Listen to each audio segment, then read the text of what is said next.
There's a moment when the day finally loosens its grip. It usually comes late, after the last message has been answered, after the light has been turned off in the other room, after there's nothing left that needs you. The noise doesn't stop all at once. It thins out, like a room emptying slowly, one presence at a time. And in that quiet, something becomes noticeable, not sharply, not dramatically, just a sense that you're heavier than you expected to be. You're not collapsing, you're not overwhelmed, your body is still upright, your thoughts still move. You could do things if you had to. But there's a weight in the background, not on your chest, not in your limbs, more like something settled behind you, unnoticed until everything else went quiet. You sit there for a moment longer than necessary, scrolling without interest, staring at nothing in particular, letting minutes pass without feeling them move. It doesn't feel urgent enough to name, not painful enough to interrupt anything, not visible enough to explain. It's just there. A dull presence beneath the surface of the evening, the kind you only notice when there's nothing else competing for attention. You think about getting up, and something hesitates. Not refusal, just delay. The idea of tomorrow doesn't feel heavy exactly. It just doesn't arrive with any pull. The idea of rest doesn't land either. Sleep feels like a pause, not a reset. There's no clear emotion attached to it, no sadness asking to be felt, no anxiety demanding relief. Only a quiet awareness that something in you has been carrying more than it shows. And because it isn't loud, you don't reach for it. You don't sit with it. You don't ask for anything. You let it stay unnamed. The night holds it for you. The room stays still. And for a moment, all you're doing is noticing, without judgment, without urgency, that this feeling has been here longer than you realized. There's a thought that tends to arrive quietly after moments like that.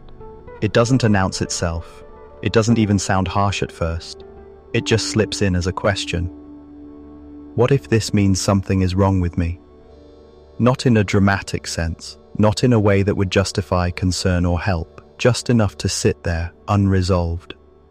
You might not say it out loud, you might not even fully believe it, but it lingers. Because from the outside, things look fine. You're functioning, you're keeping up, you're doing what's required of you.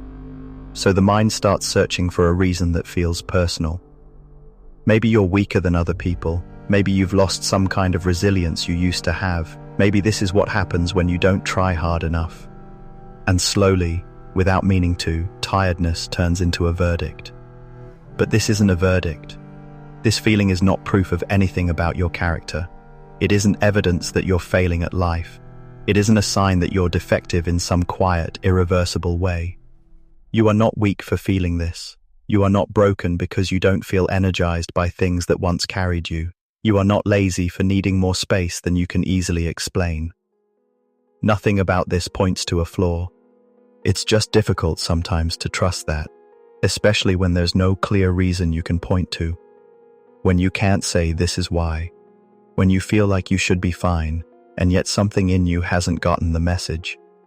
That confusion doesn't mean you're ungrateful. It doesn't mean you lack discipline. It doesn't mean you're quietly falling apart. It only means you're aware. Aware enough to notice that effort has started to cost more than it used to. Aware enough to feel the gap between how things look and how they land inside you.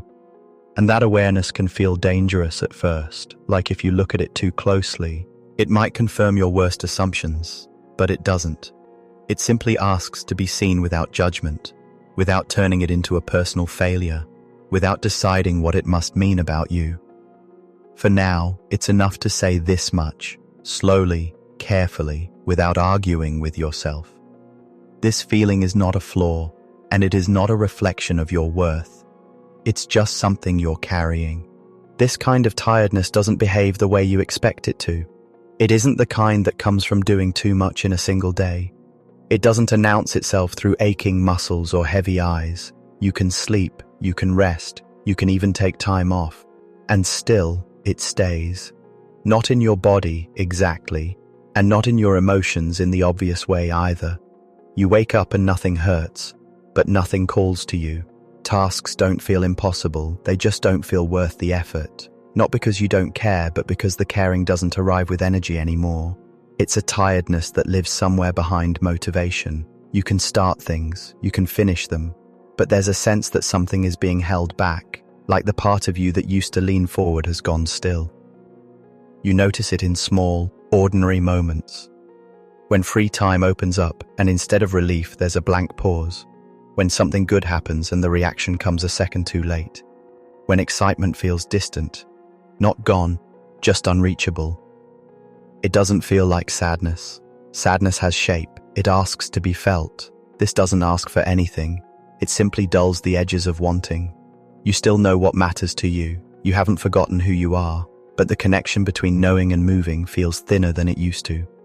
Even rest behaves differently around this tiredness.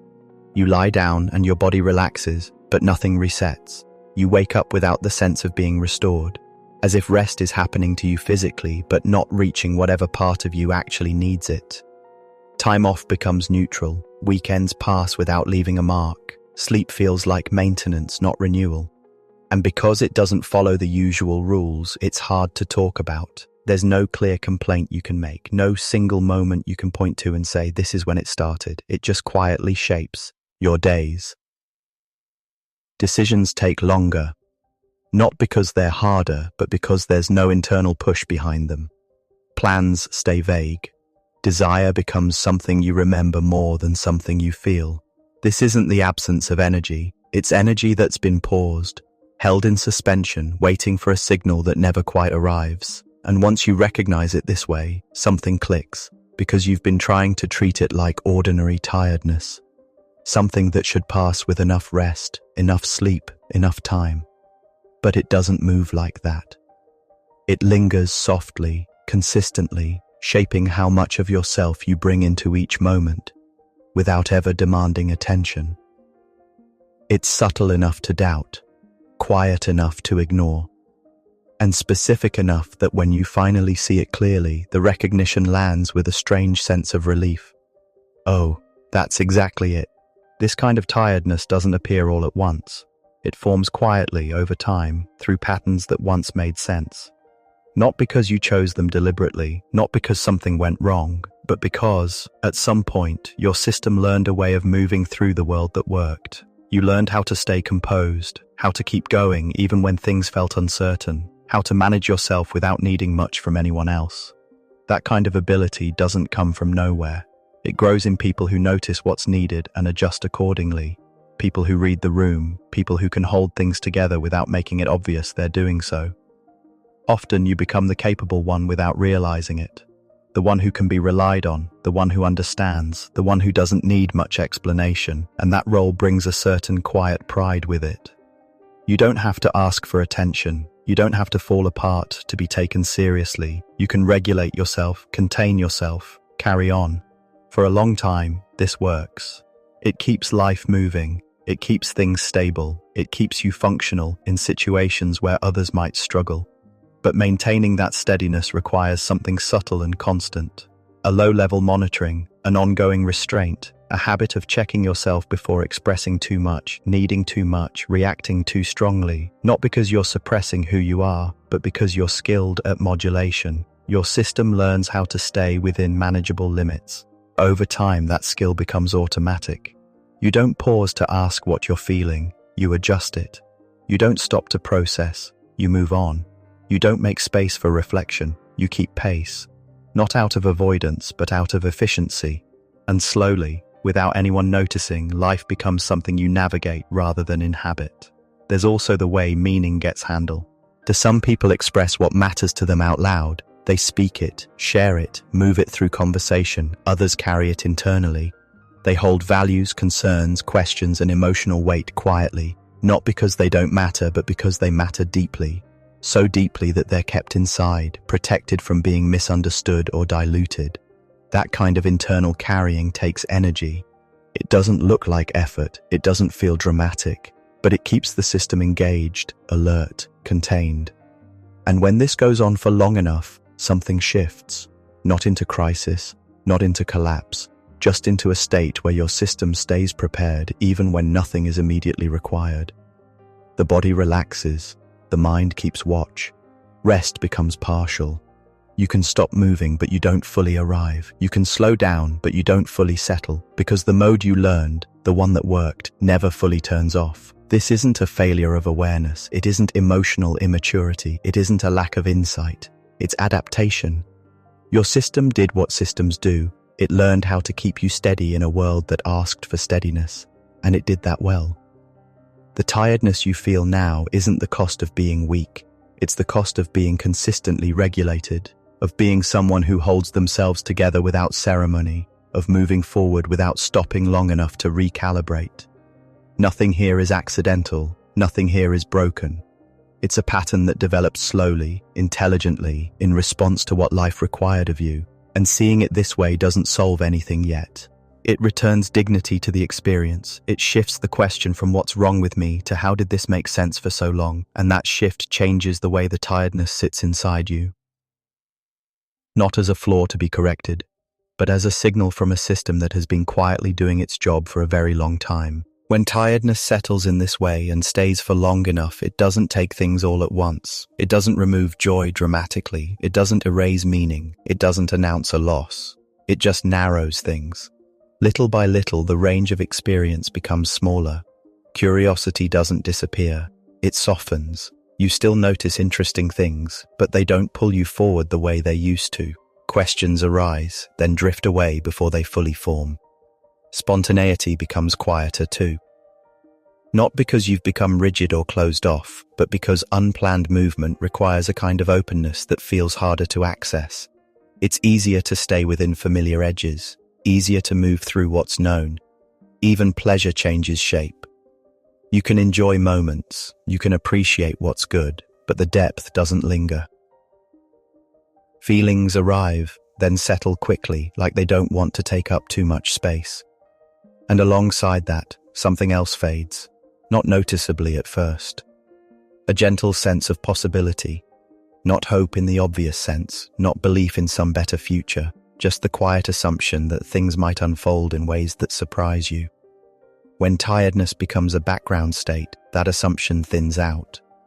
Days begin to feel more predictable, not because they are, but because your inner reach has shortened. You stop leaning toward what could be. You stay close to what already is. This isn't despair. Despair is loud. It insists on being seen. This is softer than that. It's the sadness of realizing you've been managing yourself for so long that you've forgotten what it feels like to move without managing at all. There's no sharp pain attached to this realization, just a quiet ache. The kind that shows up when you notice how rarely you're surprised by yourself anymore. How little you drift, how often you choose what's steady over what's alive. And still, nothing. Nang here feels like a mistake. You didn't choose this because you gave up. You didn't lose these things through neglect. They receded while you were being careful, while you were holding things together, while you were staying regulated and responsible and composed. So the grief here isn't dramatic. It doesn't ask for fixing. It doesn't demand change. It just wants to be acknowledged. That something tender has been set aside for a long time. Not abandoned, just quieted. And noticing that brings a strange mix of feelings. Sadness, yes, but also recognition. Because even this loss carries a kind of meaning. It shows how much you've been holding, how consistently you've chosen stability, how long you've moved through life without letting yourself spill over. There's no urgency in that realization, only a gentle understanding of what it costs to be steady for a very long time. Seen this way, the tiredness doesn't look like a failure anymore. It doesn't look like something that's gone wrong. It begins to look more like a signal, not an alarm, not a warning, just information that's been waiting to be noticed.